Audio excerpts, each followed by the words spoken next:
আউয়ালু মা ইউহাসাবু বিহিল আবদু ইয়াউমাল কিয়ামাতিস সালাহ। কিয়ামতের ময়দানে সর্বপ্রথম চুরির হিসাব হবে না, সর্বপ্রথম জেনার হিসাব হবে না, সর্বপ্রথম ডাকাতির হিসাব হবে না, সর্বপ্রথম আপনি কাউকে খুন করছেননি এটার হিসাব হবে না।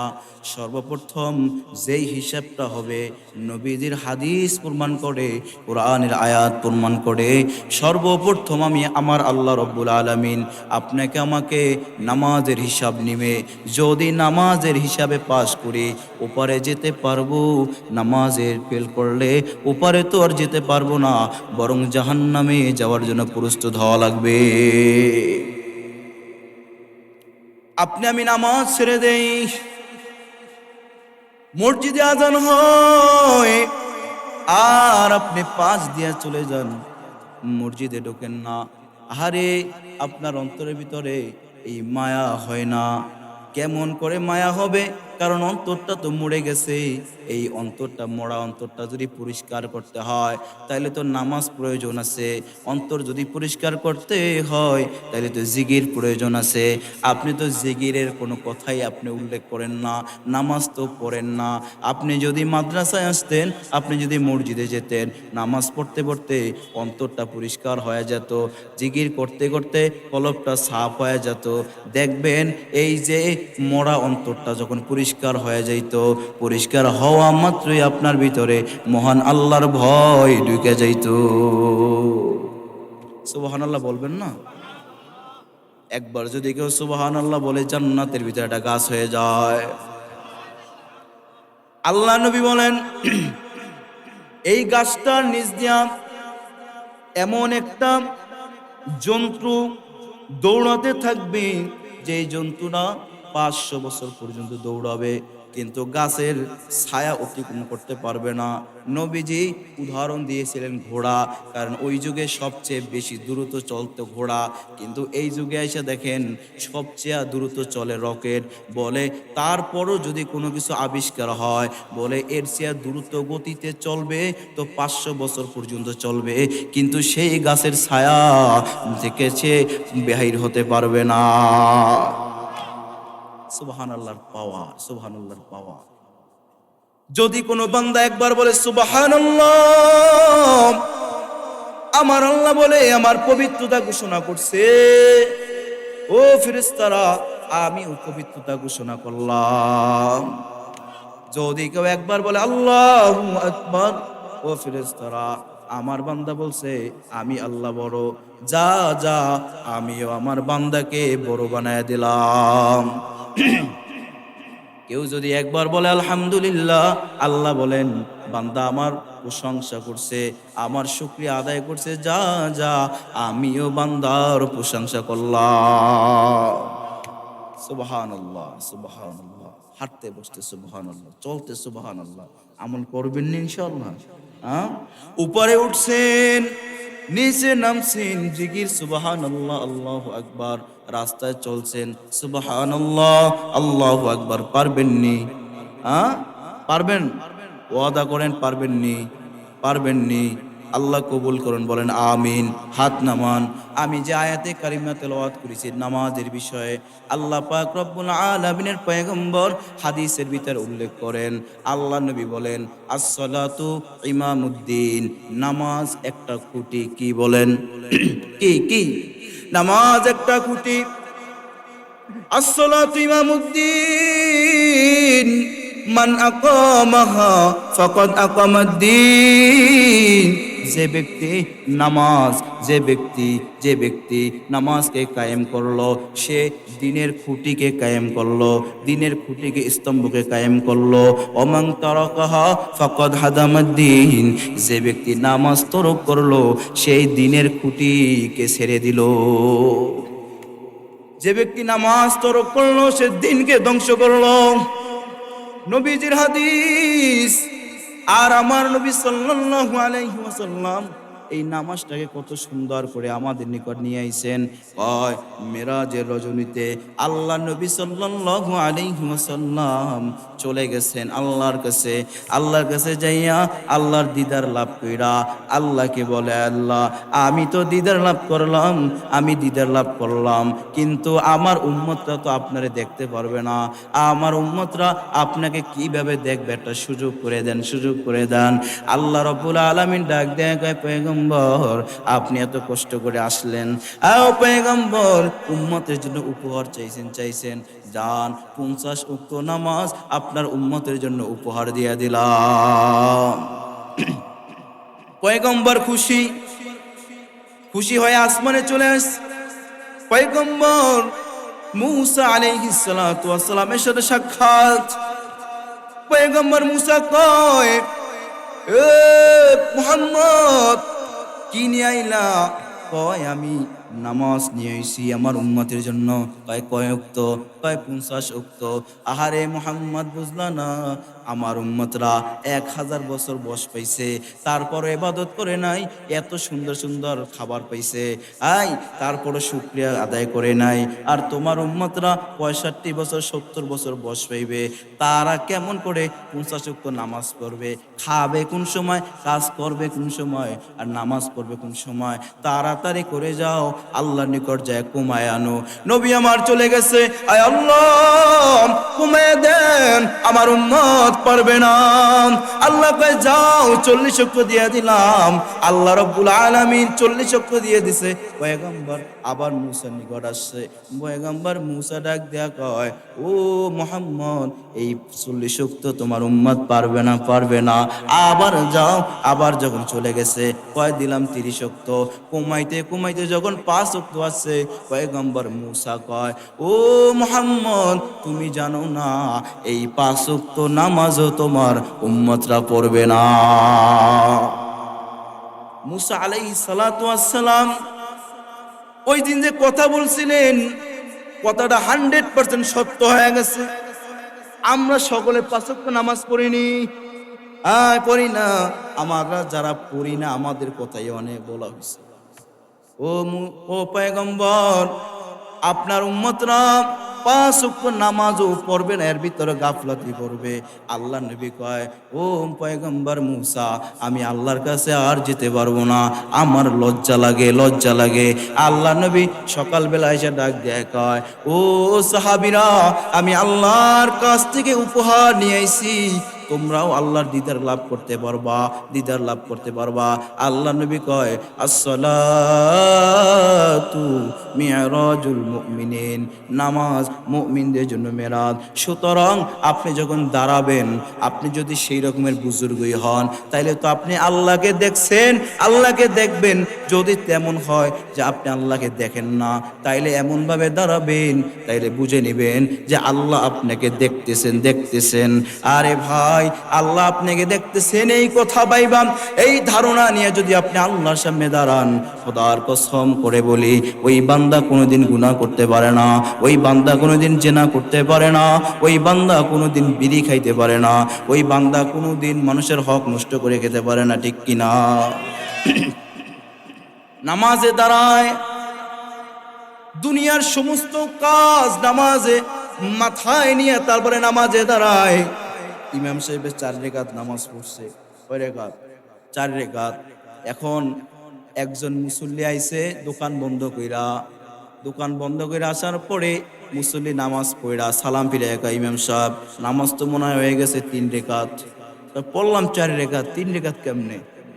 কয় আমি প্রতিদিন 4 রাকাত নামাজে আমি 4টা দোকানের হিসাব করি, আজকে আমার 3টা দোকানের হিসাব মিলছে, আর একটার হিসাব মিলে নাই, সুতরাং নামাজ হয়েছে 3 রাকাত। ধরা খাইছে কিতা? মুসল্লি ধরা খাইছে না? কথা মনে হয় বুঝেন না আপনারা। মুসল্লি ধরা খাইছে নি? কারণ সব কিছু নিয়ে তারপরে নামাজে দাঁড়ায়। যখন নামাজ হয় তখন তার দোকানের চিন্তা, ঠিক না? এরকমের মুসল্লি আপনাদের কিশোরগঞ্জে আসেনি? অভাব নাই, সব জায়গায় আছে। এই জন্য নামাজে যখন দাঁড়াইবেন নামাজে দাঁড়ানোর সময় ভয় রাখবেন কার? সব জায়গায় নেই, এটা দেখেন সবাই জাগাইছেনি। হ্যাঁ, আচ্ছা, যদি আমাদেরকে তারা আক্রমণ করতে আসে, তাদেরকে প্রতিহত করতে আমরা প্রস্তুত আছি তো ইনশাল্লাহ? হাতটা মুভ করেন। মনে করবেন ওই উগ্রবাদী হিন্দুদেরকে আপনি ঘুষি দিতেছেন, সেই শক্তি নিয়ে দেবেন, কারো নাক আবার কান ফাড়াইয়েন না। দেখেন জাগাইছেন তো, জাগান জাগান, হাত নিচে নামাইয়েন না। আরে আপনি হাত, আপনি কত বড় আলেম হয়েছেন, আপনি হাত নামাই দিতেছেন বা কত বড় বুঝুক। আরে এইটা তো ইমানের কথা, ইমানের পরীক্ষা। এখানে আলেম না, এখানে মুসলমান জাতি সকলে মিলে হাত উঠেয়া মুসলিম জাতিকে রক্ষা করার জন্য, কোরআনকে রক্ষা করার জন্য জিহাদের ময়দানে নামবে। সকলের জন্য এটা ফরজ। সুতরাং সকলে হাত জায়গায় একবার তাকবীর দেবো, পারবো তো ইনশাআল্লাহ? নারায়ে তাকবীর। ইসলামের শত্রুরা হুঁশিয়ার, সাবধান। নারায়ে তাকবীর। ইসলাম জিন্দাবাদ। হাত নামান। বেশি কষ্ট দিলাম না, কারণ সামনে আরো মুহতারাম উলামায়ে কিরামগণ আছেন, তারাও আপনাদের সামনে বয়ান করবেন, ঠিক না? শরীর গরম হয়েছে নি? একটু গরম হয়েছে না? আবার মাঝখানে আবার গরম হবে ইনশাআল্লাহ, ঠিক? আমি আপনাদের সামনে পবিত্র কালামুল্লাহ থেকে যে আয়াতে কারিমা তেলাওয়াত করেছি, আল্লাহ বলেন আলিফ লাম মিম। অনেক বড় আলোচনা, হরফে মুকাত্তাআত, এইটার অর্থ দুনিয়ার কেউ জানে না। যালিকাল কিতাব, ইহা এমন একটি কিতাব, লা রাইবা ফীহি, যার ভিতরে কোনো সন্দেহ নাই, যার ভিতরে কোনো সন্দেহ নাই, সংশয় নাই। কিতাবটার নাম কি? এটা সকল আওয়াজ দিয়ে বলতে হবে। কয় না কি এটা? কোন দি? এই কিতাবটার নাম কি? পৃথিবীর ভিতরে যত কিতাব আছে, সমস্ত কিতাবের শুরুতে লেখা, আমার কিতাবে ভুল হতে পারে, অক্ষরে ভুল হতে পারে, লেখায় ভুল হতে পারে, কথায় ভুল হতে পারে। যদি ভুল হয় আমাকে মাফ করবেন, নিজে সংশোধন হবেন, অথবা আমাকে বলবেন, আমি সংশোধন করে নিব, আমি সংশোধন হয়ে যাব। সমস্ত কিতাবে লেখা আছে, সকলেই লেখে। কিন্তু আল্লাহ যেই কোরআন নাজিল করছেন, চ্যালেঞ্জ ছুড়ে দিছেন, ইহা এমন একটি কিতাব, শুরুর থেকে আল্লাহ বলছেন এর ভিতরে কোনো ভুল নাই, কোনো সন্দেহ নাই, সংশয় নাই, এর ভিতরে আছে শুধু সমাধান, ঠিক না? আবার কি বলে? হুদাল লিল মুত্তাকিন। এই যে কোরআনটা, এটা মুত্তাকিনদের জন্য হেদায়েত। মুত্তাকিনদের জন্য কি? হেদায়েত। আমার সাথে কথা বললেন, মুত্তাকিনদের জন্য হেদায়েত। এখন মুত্তাকিন কারা? মুত্তাকিনের কয়েকটা গুণ এখানে বর্ণনা করা হয়েছে, আমি 3টা গুণ বলবো। 1 নম্বর গুণ, আল্লাযীনা ইউমিনুনা বিল গায়ব। মুত্তাকিন কারা জানেন? তারা যারা অদৃশ্যের উপরে ঈমান আনে। অদৃশ্য কি জানেন? আল্লাহকে দেখছেন নি? নবীকে, সাহাবায়ে কেরাম কাউকেই দেখেন নাই, আমরা তো কাউকেই দেখি নাই, এটাই তো অদৃশ্য, তাই না? ঠিক না? আল্লাহকে কেউ দেখে নাই, অদৃশ্য। কিন্তু ঈমান আনছেন কি? আনেন নাই? আনছেন নি? আল্লাহ বলেন মুত্তাকিন তো তারা যারা কি করে? কি করে? গায়েবের উপরে বিশ্বাস স্থাপন করে। যারা বিশ্বাস স্থাপন করবে তাদের জন্য পুরস্কার আছে কি নাই? অন্য আয়াতে আল্লাহ বলেন ইন্নাল্লাযীনা ক্বালু রাব্বুনাল্লাহ, ইন্নাল্লাযীনা ক্বালু রাব্বুনাল্লাহ, নিশ্চয়ই যারা বলে আমাদের রব আল্লাহ, শাহাদাত আঙ্গুলটা উঁচা করে বলেন কে? কে? চিল্লায়া জোরে কে? আরো জোরে কে? ভালো লাগেনি আল্লাহ নামটা নিতে? ভালো লাগেনি? চিল্লায় আর একবার আল্লাহ। ইন্নাল্লাযীনা ক্বালু রাব্বুনাল্লাহ, যারা বলে আমাদের রব আল্লাহ, শুধু আল্লাহ রব এটা বলে থেমে থাকে না, সুম্মাস্তাকামু, এই যে রব মানছে, এই রবের উপর, এই রবের উপর, তার কথার উপর ইস্তেকামাত থাকে, ইস্তেকামাত থাকে, আল্লাহ কয় যারা গায়েবের উপর বিশ্বাস স্থাপন করলো, আমি আল্লাহর উপরে বিশ্বাস স্থাপন করলো এবং তার উপর ইস্তেকামাত থাকলো, তাদের জন্য তো অবশ্যই পুরস্কার আছে, অবশ্যই পুরস্কার আছে। তাতানাজ্জালু আলাইহিমুল মালাইকা আল্লা তাখাফু ওয়ালা তাহজানু ওয়া আবশিরু বিল জান্নাতিল্লাতী কুনতুম তুআদুন। বলে মৃত্যুর সময় বান্দা যখন বেহুশ হয়ে যায়, হয় না, মৃত্যুর সময় বান্দা কি করে, চোখগুলা ফুলে যায়, ফুলে কি ফুলে না, কথা কয় না। এই পানির জন্য তৃষ্ণা, হায় সারা পৃথিবীর সাগরের পানি যদি তার ভিতরে দেন, তৃষ্ণা মেটে? তৃষ্ণা মেটেনি, মিটে না। কয় তোমরা আসান চাও, ভালো চাও, ওই সময় মৃত্যুটা আসান হয় চাও। বলে কি জানো, এক নম্বর পুরস্কার হলো, এক নম্বর পুরস্কার হলো তাতানাজ্জালু আলাইহিমুল মালাইকা, তাতানাজ্জালু আলাইহিমুল মালাইকা, একদল ফেরেশতা আল্লাহ নাজিল করে দিবেন। তারা বলবে আল্লাহ তাখাফু আল্লাহ তাহজানু, এই তোমার কোনো চিন্তা নাই, তোমার কোনো পেরেশানি নাই, কোনো ভয় নাই, কোনো ভয় নাই। এই তারপরে কি বলবে জানেন, শোনো শোনো, ওয়াবশিরু বিল জান্নাতিল্লাতী কুনতুম তুআদুন, তোমার জন্য আল্লাহ রাব্বুল আলামিন যেই জান্নাত ওয়াদা করেছেন সেই জান্নাতের সুসংবাদ শোনো। তাহলে অদৃশ্যের উপর আল্লাহর উপর ঈমান আনলে পুরস্কার আছে কি নাই? আসেনি? এখন এক নম্বর কথা গেল গায়েবের উপরে বিশ্বাস স্থাপন করা। তারপর আল্লাহ কি বলেন, ওয়ায়ুকিমুনাস সালাত, নামাজ সালাত প্রতিষ্ঠা করা। এখন মূল বিষয় হলো আমরা অনেকে সালাত কিভাবে প্রতিষ্ঠা করতে হয় এইটাই বুঝি না। মনে করি নিজে নামাজ পড়ি সালাত প্রতিষ্ঠা হয়ে গেছে। কয় না। আমার ওখানে এক মুসল্লি, তাকে প্রশ্ন করা হয়েছে আপনি নামাজে যান না কেন? হেবেড়ায় উত্তর দিয়েছে, তাহলে হুজুর রাখছি কেন? কি কয়, হুজুর রাখছি কেন? আমি যদি নামাজেই যাই তাহলে হুজুর রাখলাম কেন? হুজুর নামাজ পড়বে, আমি বাইরে করবো, তার জন্য তো হুজুর রাখছি, ঠিক না? কি বলছে কথা? তার কথা যুক্তি আছে কি? যুক্তি থাকলেও এই যুক্তিটা শয়তানের। কার? শয়তানের। এখন নামাজ প্রতিষ্ঠা করা তা কি বলে, আমি নামাজ পড়ব, আমার ছেলেকেও নামাজ পড়ার আদেশ করব। আমি নামাজ পড়ব, আমার মেয়েকে নামাজ পড়ার আদেশ করব। আমি নামাজ পড়ব, আমার বিবিকেও নামাজ পড়ার আদেশ করব। আমি রাস্তা দিয়ে হেঁটে যাইতেছি, বন্ধু চা খাইতেছে, আয় বন্ধু মসজিদে চল, নামাজ প্রতিষ্ঠিত হয়ে যাবে। এই আমি নামাজ পড়ি, বাবা নামাজ পড়ে না, বাবাকে বুঝায়া সুন্দর করে বইলা ভাই মসজিদে নিয়ে যাও, নামাজ প্রতিষ্ঠা হয়ে যাবে। এই নিজে নামাজ পড়বেন, ছেলে নামাজ পড়বে না, মেয়ে নামাজ পড়বে না, এই বাবা নামাজ পড়বে না, আর আপনি নামাজ প্রতিষ্ঠা করতেছেন, ধোঁকাবাদী ছাড়া আর কিছুই না। ঠিক না? ঠিক কি না? আর ইসলামের ভিতরে, ইসলামের ভিতরে ভিত্তি পাঁচটা। সর্বপ্রথম ঈমান আনা, দ্বিতীয় নামাজ পড়া। তাহলে ঈমানের ব্যাপারে সবাই জানি, ঈমানের পরে কি এটা অনেকে জানি না। আগে জেনে নেন, নবীজির কাছে যদি কোনো সাহাবী মুসলমান হতো, ঈমান আনার পরেই বলতে তুমি নামাজ পড়ো, হ্যাঁ তুমি নামাজ পড়ো। নবীজির মৃত্যুর সময়, নবীজির মৃত্যুর সময় তখন বলে সালাত সালাত সালাত, নামাজ নামাজ নামাজ।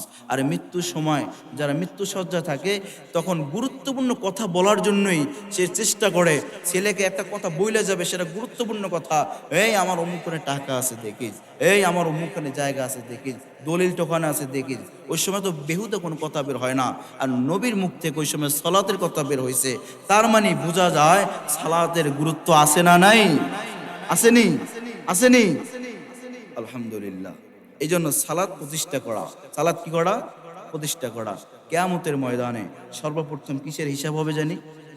হ্যাঁ, আউয়ালু মা ইউহাসাবু বিহিল আবদু ইয়াউমাল কিয়ামাতিস সালাহ। কিয়ামতের ময়দানে সর্বপ্রথম চুরির হিসাব হবে না, সর্বপ্রথম জেনার হিসাব হবে না, সর্বপ্রথম ডাকাতির হিসাব হবে না, সর্বপ্রথম আপনি কাউকে খুন করছেন নি, এটার হিসাব হবে না। সর্বপ্রথম যেই হিসাবটা হবে, নবীজির হাদিস প্রমাণ করে, কোরআনের আয়াত প্রমাণ করে, সর্বপ্রথম আমি আমার আল্লাহ রব্বুল আলামিন আপনাকে আমাকে নামাজের হিসাব নিবে। যদি নামাজের হিসাবে পাশ করি ওপারে যেতে পারবো, নামাজের ফেল করলে ওপারে তো আর যেতে পারবো না, বরং জাহান্নামে যাওয়ার জন্য প্রস্তুত হওয়া লাগবে। আপনি আমি নামাজ ছেড়ে দেই, মসজিদে আজান হয়, আর আপনি পাশ দিয়ে চলে যান, মসজিদে ঢোকেন না। আহারে, আপনার অন্তরের ভিতরে এই মায়া হয় না। কেমন করে মায়া হবে? কারণ অন্তরটা তো মরে গেছে। এই অন্তরটা, মরা অন্তরটা যদি পরিষ্কার করতে হয় তাহলে তো নামাজ প্রয়োজন আছে। অন্তর যদি পরিষ্কার করতে হয় তাহলে তো জিকির প্রয়োজন আছে। আপনি তো জিকিরের কোনো কথাই আপনি উল্লেখ করেন না, নামাজ তো পড়েন না। আপনি যদি মাদ্রাসায় আসতেন, আপনি যদি মসজিদে যেতেন, নামাজ পড়তে পড়তে অন্তরটা পরিষ্কার হয়ে যেত, জিকির করতে করতে কলবটা সাফ হয়ে যেত। দেখবেন এই যে মরা অন্তরটা যখন পরিষ্কার হয়ে যাইত, পরিষ্কার হওয়া মাত্রই আপনার ভিতরে মহান আল্লাহর ভয় ঢুকে যাইত। সুবহানাল্লাহ বলবেন না? একবার যদি কেউ সুবহানাল্লাহ বলে, জান্নাতের ভিতরে একটা গাছ হয়ে যায়। আল্লাহ নবী বলেন, এই গাছটার নিচ দিয়া এমন একটা জন্তু দৌড়াতে থাকবে, যে জন্তুটা 500 বছর পর্যন্ত দৌড়াবে, কিন্তু গাছের ছায়া অতিক্রম করতে পারবে না। নবীজি উদাহরণ দিয়েছিলেন ঘোড়া, কারণ ওই যুগে সবচেয়ে বেশি দ্রুত চলতো ঘোড়া, কিন্তু এই যুগে এসে দেখেন সবচেয়ে দ্রুত চলে রকেট।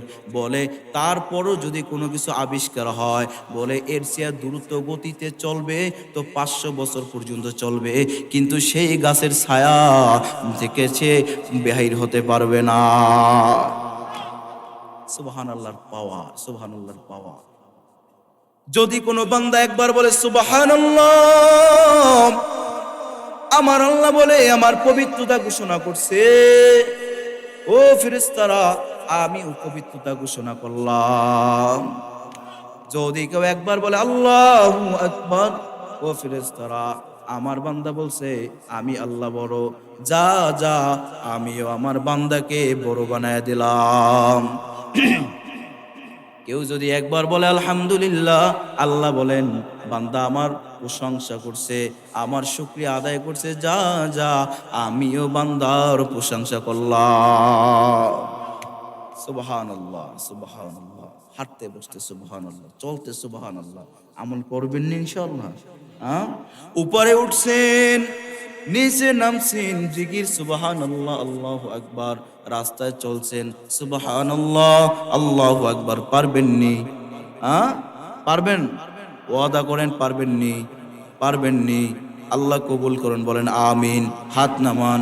আমি যে আয়াতে কারিমা তেলাওয়াত করেছি নামাজের বিষয়ে, আল্লাহ পাক রব্বুল আলামিনের পয়গম্বর হাদিসের ভিতরে উল্লেখ করেন, আল্লাহ নবী বলেন আসসালাতু ইমামুদ্দিন, নামাজ একটা খুঁটি। কি বলেন? কি কি? নামাজ একটা খুঁটি। আসসালাতু ইমামুদ্দিন,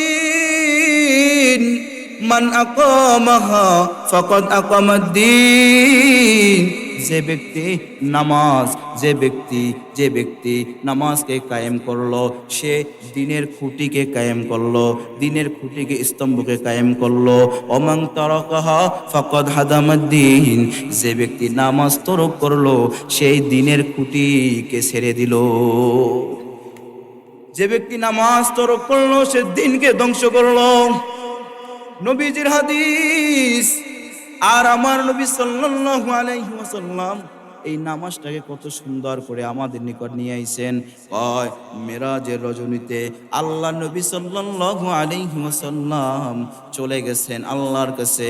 আল্লাহর কাছে যাইয়া আল্লাহর দিদার লাভ কইরা আল্লাহকে বলে, আল্লাহ আমি তো দিদার লাভ করলাম, আমি দিদার লাভ করলাম, কিন্তু আমার উম্মতরা তো আপনারে দেখতে পারবে না, আমার উম্মতরা আপনাকে কিভাবে দেখবে? একটা সুযোগ করে দেন, সুযোগ করে দেন।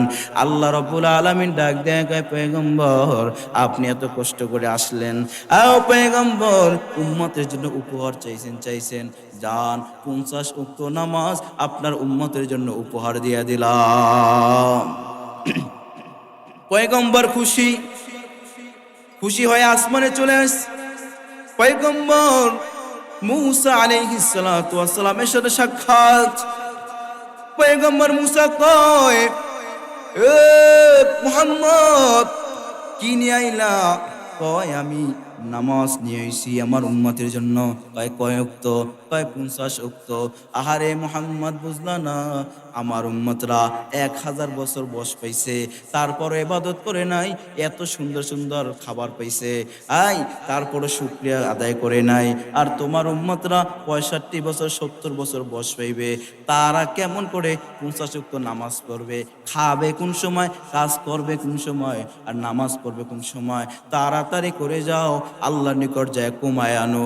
নবী আমার চলে গেছে, আয় আল্লাহ কমায় দেন, আমার উম্মত পারবে না। আল্লাহ কয় যাও 40 ওয়াক্ত দিয়ে দিলাম। আল্লাহ রাব্বুল আলামিন 40 ওয়াক্ত দিয়ে দিছে। পয়গম্বর আবার মূসার নিকট আসছে। পয়গম্বর মূসা ডাক দেয়া কয়, ও মুহাম্মদ এই 40 ওয়াক্ত তোমার উম্মত পারবে না। আবার যাও। আবার যখন চলে গেছে, কয় দিলাম 30 ওয়াক্ত। কমাইতে যখন 5 ওয়াক্ত আছে, পয়গম্বর মূসা কয়, ও মুহাম্মদ তুমি জানো না এই 5 ওয়াক্ত নামাজও তোমার উম্মতরা পড়বে না। মূসা আলাইহিস সালাতু ওয়াস সালাম ওই দিন যে কথা বলছিলেন, কথাটা 100% সত্য হয়ে গেছে। আমরা সকলে 5 ওয়াক্ত নামাজ পড়িনি, পড়ি না। আমরা যারা পড়ি না আমাদের কথাই অনেক বলা হয়েছে। ও পয়গম্বর আপনার উম্মতরা 5 ওয়াক্ত নামাজও পড়বে না, এর ভিতরে গাফলাতি করবে। আল্লাহ নবী কয়, ও পয়গম্বর মূসা আমি আল্লাহর কাছে আর যেতে পারবো না, আমার লজ্জা লাগে।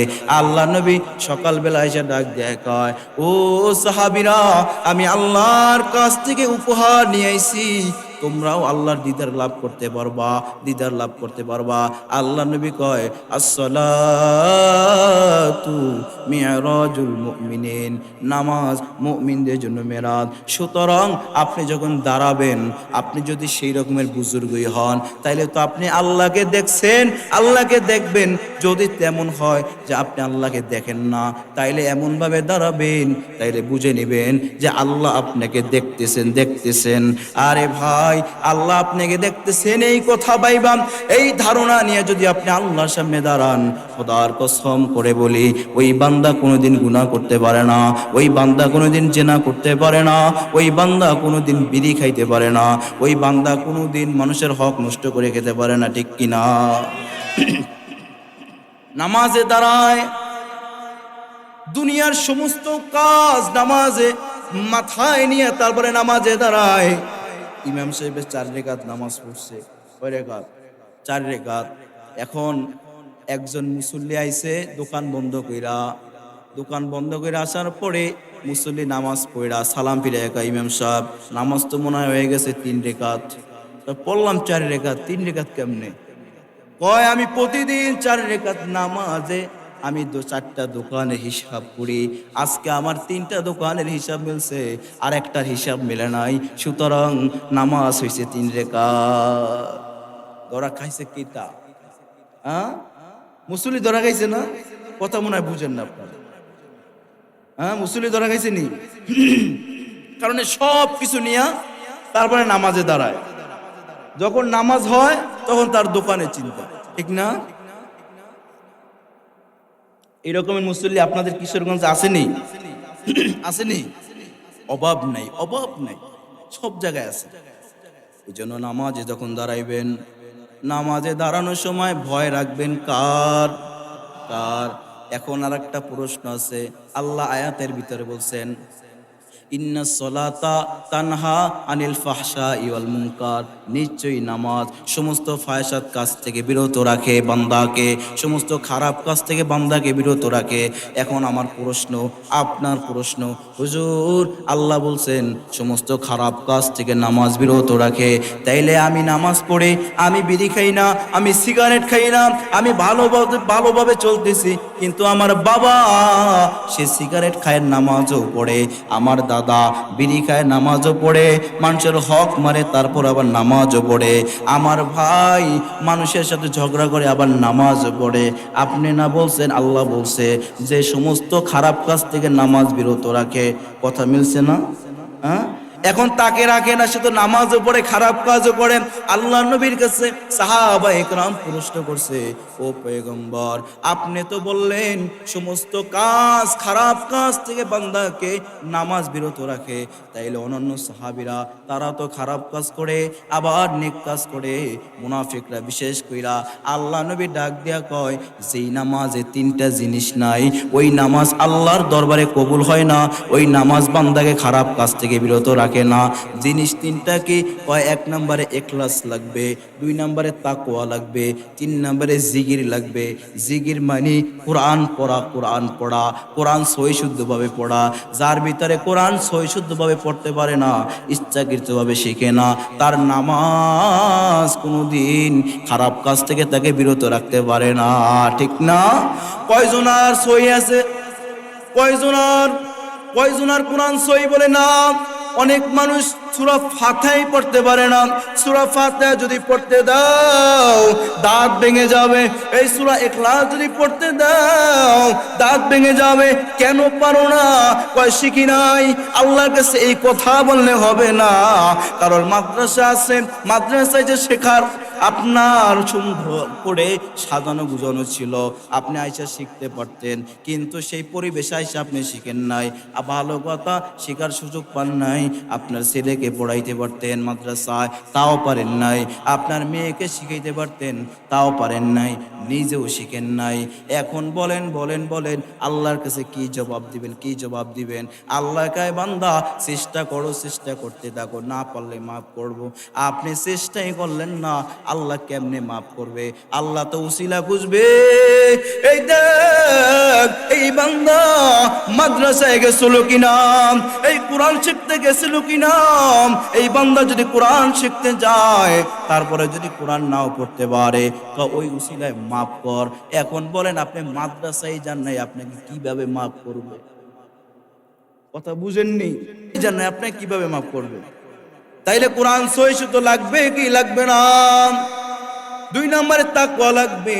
যখন নামাজের ভিতরে দাঁড়াবেন তখন মনে মনে এটাই ভেবে নেবেন আল্লাহ পাক রব্বুল আলামিন আপনাকে দেখতেছেন। আর যদি ওই পর্যায়ে আপনি চলে যান, যদি আপনি আল্লাহকে দেখতে পান, আলহামদুলিল্লাহ। হযরত আলী রাদিয়াল্লাহু তাআলা আনহুকে প্রশ্ন করা হলো, ও আলী তুমি কিভাবে নামাজ পড়ো? তুমি কি নামাজ পড়ো? কিভাবে নামাজ পড়ো? আল্লাহকে কি তুমি দেখতে পাও? আলী জবাব দেয়, ও ভাই ওই নামাজ আমি পড়ি না যেই নামাজে আমি আলী আল্লাহকে দেখি না। এ দুনিয়ার মুসলমান, আল্লাহর গোলাম, এইভাবে নামাজ পড়তে হবে। এই জন্য তাকওয়ার সহিত নামাজ পড়া, ইখলাসের সহিত নামাজ পড়া যদি পড়তে পারেন, তাহলে নামাজ আপনাকে সমস্ত ফায়সাত কাজ থেকে বিরত রাখবে, সমস্ত খারাপ কাজ থেকে বিরত রাখবে। ভাইয়েরা আমার, বন্ধুরা আমার, আল্লাহর গোলাম, লম্বা কোনো আলোচনা আমি করব না। এখন আমাকে বলেন, ঘরে বইয়া নামাজ পড়লে সওয়াব বেশি না মসজিদে বইয়া নামাজ পড়লে সওয়াব বেশি? জামাতের সহিত নামাজ পড়লে সওয়াব বেশি না একাকী নামাজ পড়লে সওয়াব বেশি? কয় একাকী নামাজ পড়লে নামাজ কবুল হয়েছে কি হয় নাই গ্যারান্টি নাই, কিন্তু জামাতে যদি আপনি নামাজ পড়েন 100% লিখে নেন আপনার নামাজ কবুল হবে, কারণ আপনার সমস্ত বার ইমাম নিয়ে নিছে। এখন বলেন, আমরা যারা সূরা পারি না, আমরা যারা সহি শুদ্ধ কোরআন পারি না, আমাদের উচিত ঘরে বসে নামাজ পড়া না মসজিদে যায়া? আজ থেকে মসজিদে যায় জামাতের সহিত নামাজ পড়বেন। কে কে হাত জাগান? আল্লাহ কবুল করেন, হাত নামান। তাইলে ঘরে বসে নামাজ পড়ার চেয়ে মসজিদে জামাতে নামাজ পড়ার ফজিলত কেমন? বলে নামাজ পড়ার ফজিলত কেমন? আল্লাহর এক বুজুর্গ জুন্নুন মিসরি রহমাতুল্লাহি আলাইহি, এই বুজুর্গ দূরে একটা সবরে চলে গেছে। চলে যাওয়ার পরে জুন্নুন মিসরি রহমাতুল্লাহি আলাইহি হাঁটতেছে। আসরের সময় দুইজন মানুষ, জুন্নুন মিসরি রহমাতুল্লাহি আলাইহি আর তার সাথে তার খাদেম, তিনি ছিলেন হানাফি মাযহাবের লোক। কিন্তু হানাফি মাযহাবের ভিতরে উল্লেখ আছে, তিনজন ছাড়া যদি নামাজ পড়ে জামাতের সহিত, ওই নামাজ পূর্ণাঙ্গ হয় না, জামাত হয় না। কিন্তু তিনজন ব্যক্তি দরকার, একজন ইমাম, দুইজন পিছে মুত্তাকি। এখন বলেন, এখন আমার কথার উত্তর দেন, যেহেতু নুন মিস্তি রহমাতুল্লাহ আলাই ওই নামাজে দাঁড়ায় নাই, নামাজ পড়ে নাই, কারণ কি লেগে পড়ে নাই? বলে দুইজন ব্যক্তি দিয়া যদি নামাজ পড়ি তাহলে নামাজ জামাতের সাথে আদায় হবে না, আর পূর্ণাঙ্গ সওয়াবও পাবো না। এই জন্য জুন্নুন মিস্তি রহমাতুল্লাহ আলাই জঙ্গলে হাঁটতেছে, খাদিম রে বলতেছে, খাদিম রে দেখ কোনো লোক পাও কিনা, যদি একটা লোক পাই ওই লোকটা নিয়ে নামাজে দাঁড়ায় যাব। জুন্নুন মিস্তি রহমাতুল্লাহ আলাই হাঁটে হাঁটে যাইতেছে, এমন সময় দেখে একটা কাঠুরি মাথায় লাকড়ি নিয়ে হেঁটে হেঁটে যাইতেছে আর জিকির করতেছে। জুন্নুন মিস্তি রহমাতুল্লাহ আলাই ডাক দেয়া কয়, এই কাঠুরি মনে হয় তুমি মুসলিম? কয় হ্যাঁ আমি মুসলিম। সালাম দিয়া বললো, তুমি আসরের নামাজ পড়ছো নি? ওই কাঠুরি বলো, না আমি নামাজ পড়ি নাই, বাসায় গিয়ে নামাজ পড়বো। কয় ভাই আমার, তিনজন মানুষ যদি একসাথে নামাজ পড়ি তাইলে জামাত হয়ে যাবে, একটা জামাতের সব আমরা পেয়ে যাব। বলে ঠিক আছে তাইলে পড়া যায়। ভাই এখন জুন্নুন মিস্তি রহমাতুল্লাহ আলাই মুসাফির মানুষ, ইমামতি করবেন কে? কাঠুরিকে ডাক দিয়ে বলতেছে, রে কাঠুরি তুমি ইমামতি করো, আমরা যেহেতু মুসাফির। কাঠুরি সামনে গেছে, মজার কথা এখানে, মজার কথা এখানে। কাঠুরি যখন সামনে যায়, কাঠুরি আল্লাহু আকবার বইলা হাত বেইনা, হাত বেইদা তাকবীরে তাহরিমা বইলা হাত বেইদা ছানা পইড়া পড়তেছে, আলহামদুলিল্লাহি রাব্বিল আলামিন। বারবার শুধু বলে আলহামদুলিল্লাহি রাব্বিল আলামিন, আলহামদুলিল্লাহি রাব্বিল আলামিন। বারবার বলে প্রায় 7-8 বার বইলা ফলাইছে। জুন্নুন মিস্তি রহমাতুল্লাহ আলাই পিছন দিকে তাকায় রইছে, কয় হায় রে, কারে নামাজ পড়াইতে দিলাম। এতে বারবার এক আয়াত কালে 7-8 বার পড়ে, 7-8 বার পড়ে। এবার নামাজ পড়ার পরে জুন্নুন মিস্তি রহমাতুল্লাহ আলাই ডাক দেয়া কয়, রে ভাই আমার, তোমারে নামাজ পড়াইতে গেলাম, মনে হইলে তুমি সুস্থ সবল মানুষ, তুমি যেভাবে নামাজ পড়াইলা, বলো আগে তুমি কোন মাযহাবের লোক? বলে আমি হানাফি মাযহাবের লোক। এখন বলেন, এই রকমের নামাজ পড়ার তো কোনো মাযহাবে নিয়ম নাই, তুমি বারবার শুধু এক একটা আয়াত পড়তেছো, এক একটা আয়াত পাঠ করতেছো। জুন্নুন মিস্তি রহমাতুল্লাহ আলাইহির জবাবে এবার ওই কাঠুরি ডাক দেয়া কয়, ও জুন্নুন মিস্রি, এই নামাজ তো আমি একদিন আজকে পড়ি না, এই নামাজ আমি 20 বছর পর্যন্ত পড়তেছি। জুন্নুন মিস্তি রহমাতুল্লাহ আলাইহি অবাক হয়ে গেছে, এই বেটা কি কও, এইভাবে নামাজ পড়তে এমনি জায়েজ নাই, আবার 20 বছর পর্যন্ত বড় কিভাবে পড়লা? ওই কাঠুরি ডাক দেয়া কয়, ও জুন্নুন মিস্রি, আমি 20 বছর আগে একজন পীর সাহেবের হাতে বায়াত গ্রহণ করছি। ওই পীর সাহেব আমারে বলছে, বাবা নামাজ এমন ভাবে পড়তে হয়, ওই নামাজের ভিতরে আল্লাহ কথা কয়। তুমি যখন বলবা আলহামদুলিল্লাহি রাব্বিল আলামিন, ও বান্দা, তখন আমার আল্লাহ রাব্বুল আলামিন বলেন, হামিদানি রব্বি, বান্দা তোমার কথার জবাব দেয়। জুন্নুন মিস্রি রহমাতুল্লাহ আলাইহি বলেন, তারপর কি হলো? কয়, ও জুন্নুন মিস্রি, ওই থেকে আমি প্রতিদিন নামাজের ভিতরে 7-8 বার করে তেলাওয়াত করে এক একটা আয়াত। তার কারণ হলো, আমি যখন বলি আলহামদুলিল্লাহি রাব্বিল আলামিন, তখন আমার আল্লাহ আমার জবাবের উত্তর দেয় না। আবার যখন বলি আলহামদুলিল্লাহি রাব্বিল আলামিন, তখন আমার আল্লাহ আমার কথার উত্তর দেয় না। আবার যখন বলি আলহামদুলিল্লাহি রাব্বিল আলামিন, তখন আমার আল্লাহ আমার কথার উত্তর দেয় না। ও জুন্নুন মিস্রি, যখন আমি 7 থেকে 8 বার বলি, তখন আমার আল্লাহ উত্তর দেয়, হামিদানি রব্বি। বলে এইভাবে কইরা কইরা যখন আল্লাহ উত্তর দেয়, তখন আমি সামনে আগাই, যতক্ষণ পর্যন্ত আমার আল্লাহ নামাজের ভিতর আমার সাথে কথা কয় না, ততক্ষণ পর্যন্ত আমি কাঠুরিও নামাজ শেষ করি না।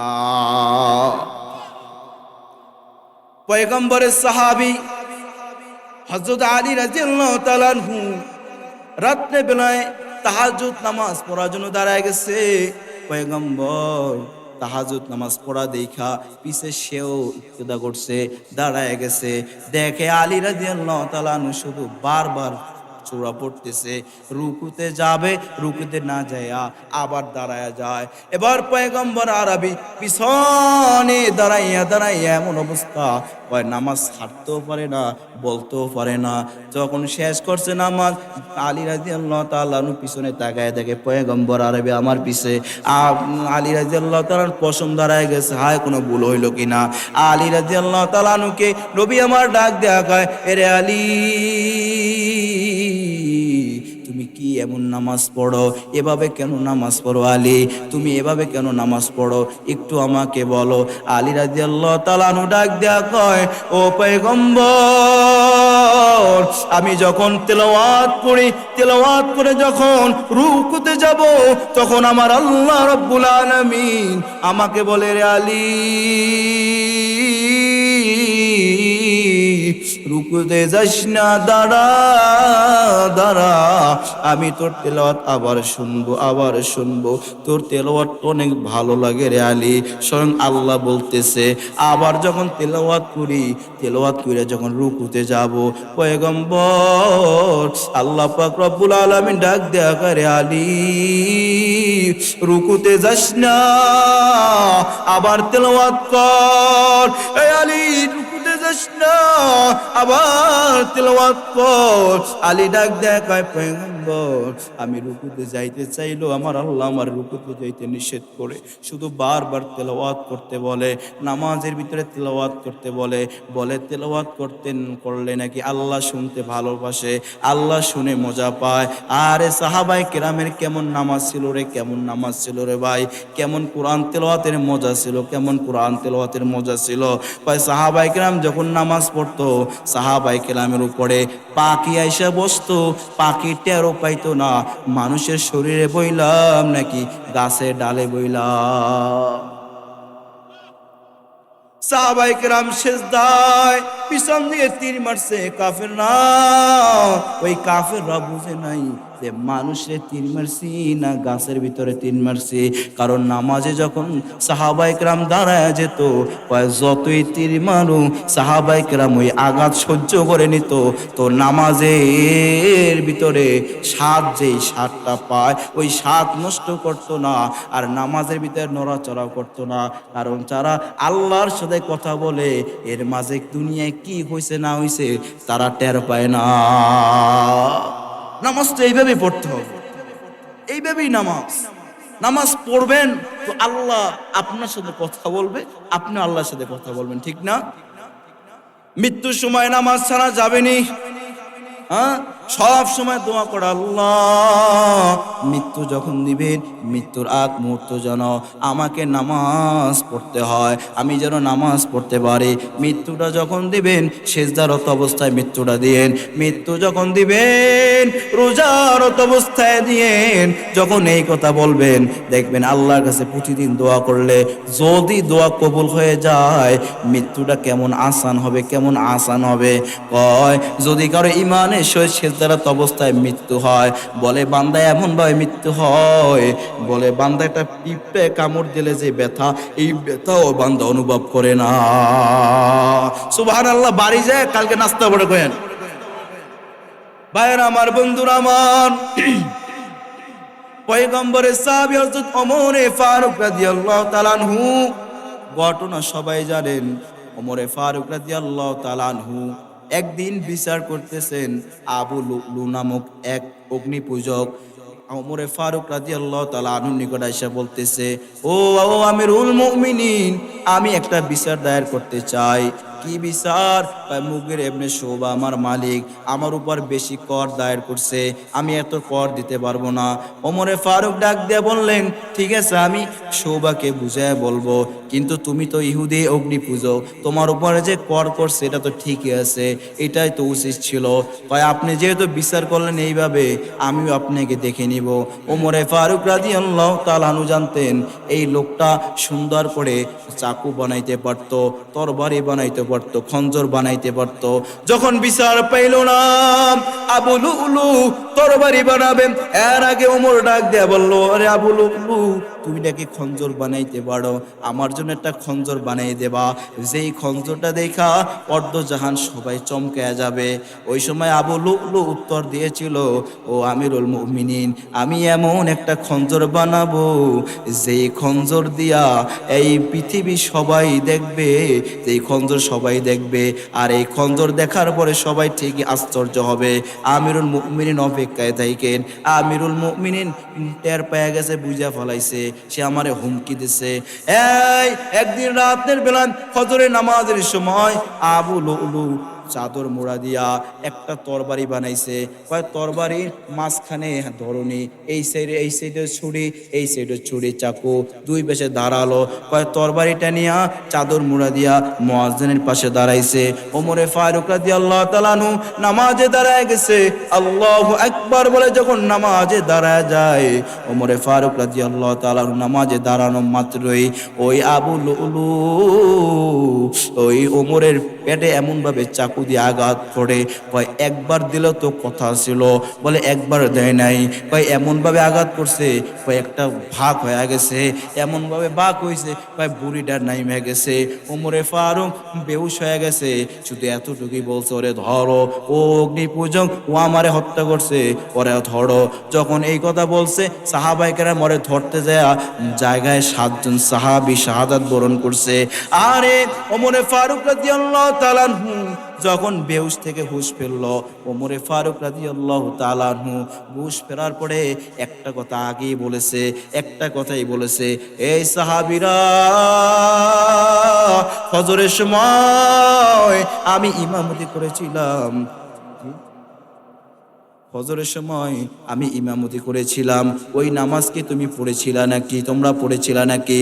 সর্বপ্রথম যেই কথাটা বলছে, কয় নামাজের কথা বলছে। কারণ কেন বলছে? কয় নামাজের গুরুত্ব কতটা। কয় মৃত্যু হবে, মৃত্যু হবে, তো নামাজ ছাড়া যাবে না। নবীজি মৃত্যুর সময় মৃত্যু সজ্জায় অসুস্থ, নবীজি ঘরে বসে নামাজ পড়তে পারতো। নবীজি সাহাবায়ে কেরামের উপর ভর দিয়া, হাতের উপর ভর দিয়া মসজিদে চলে গেছে। কেন মসজিদে চলে গেল? ভয় মসজিদে এই জন্য চলে গেছে, কয় জামাতের সহিত নামাজ পড়ার যে ফজিলত বুঝাইলো নবীজি।